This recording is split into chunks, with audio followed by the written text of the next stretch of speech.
Welcome to Tech Report from the Center for the Ministry of Teaching at Virginia Theological Seminary. I'm Kyle Oliver, and today I'm going to show you the easiest way I know to create an online form. We've all been in that situation where we needed to collect a little bit or maybe a lot of information from a bunch of different people.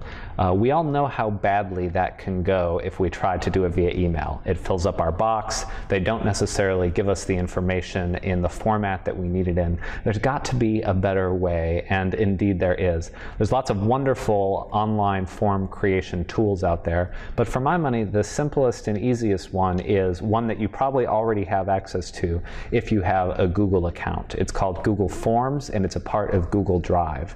So I'm logged in as the Center for the Ministry of Teaching here in Google Drive at drive.google.com. And to create a new form, I'm just going to click New, Google Form. And it's going to take me to the editor window where I'm going to create the questions in this form. So I can give a title. Let's say that I'm planning a Sunday potluck, and we're going to create a Sunday potluck sign-up form. So I just want to get the items that the individuals plan to bring and their name and their email address. So let me go ahead and type those things in here. What are you bringing? And you can see here that I can select what type of question I want to ask. So rather than ask a multiple choice question, I'm going to use checkboxes, which allows people to give as many answers as they want. If they want to bring dessert and salad, I'm okay with that. So let's put this in here. Let's say that they are going to bring salad, or main dish, or dessert, or beverage. And let's say maybe we want to give them the option of bringing something else that I haven't anticipated, maybe paper plates or something like that. We can give them another place where they can do that. This is going to be a required question. There's no point in them filling out the form if they don't tell me what they're bringing. So there's one question done. It's just that simple. Let's say I want to create a second item. I can go here to Add Item, a text question. What's your name? Let's make that required as well. I want to know who's bringing what. And to make my life a little simpler in case I have to follow up, let's also ask, what's your email? Just in case I don't have it, just in case the church directory isn't up to date. I won't make that one required because some people don't like to give their email address in this kind of form, and that's fine.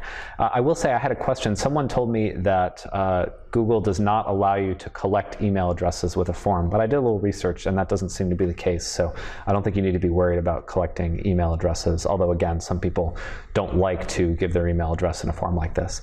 Now that's all there is to it. If I click now on View Live Form, I can see the form as someone else would see it. Obviously they wouldn't have this edit button up here, but this is what the form looks like, and I can now copy this URL, send that to someone via email, or I can even embed it inside another web page. Let me show you what happens now. This is, I think, the coolest part. When I fill out this form, let's say I'm a parishioner saying I'll bring a salad and dessert, and my name is Kyle, and my email address is cmt@vts.edu. When I click Submit, there's a little thank you. Your response has been recorded. And if I go back to the form editor window, I can actually change, if I want to, the message that someone receives after they've submitted it. But I think this one is fine. Now notice up here, the responses menu has a number 1. There's one response already there. To see those, the easiest way is to click View Responses. And look at this, new Excel, not Excel, a new Google Sheet opens up, a spreadsheet, and it says when I submitted my answer, what I was going to bring, what my name was, and what my email address was. So I have that all there, and if I go back to my Google Drive, now you can see the Sunday potluck sign-up response sheet is right here in the drive. So everything's in one place. It's a free account. I just am not sure it gets any easier than that. Some other tools to check out if you're interested are things like Sign Up Genius, like Wufoo and FormStack are very powerful form engines.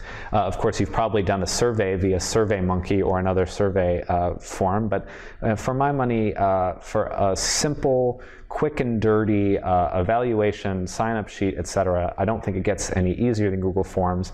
And if you want to put in the time in that editor window, you can actually make a form look pretty nice. This is an evaluation for a program we're doing here at the center. And it's a multi-page evaluation. You can see here after the first page of questions, which includes things on a scale from 1 to 5, checkboxes, multiple choice, text questions. If I click continue here to go to the second page, it's going to say, hey, you skipped a required question. So you can make these things pretty elaborate and I think also pretty attractive. So again, lots of choices out there. My favorite is Google Forms. I hope this has been helpful for your ministry. Blessings, and we'll see you next time on Tech Report.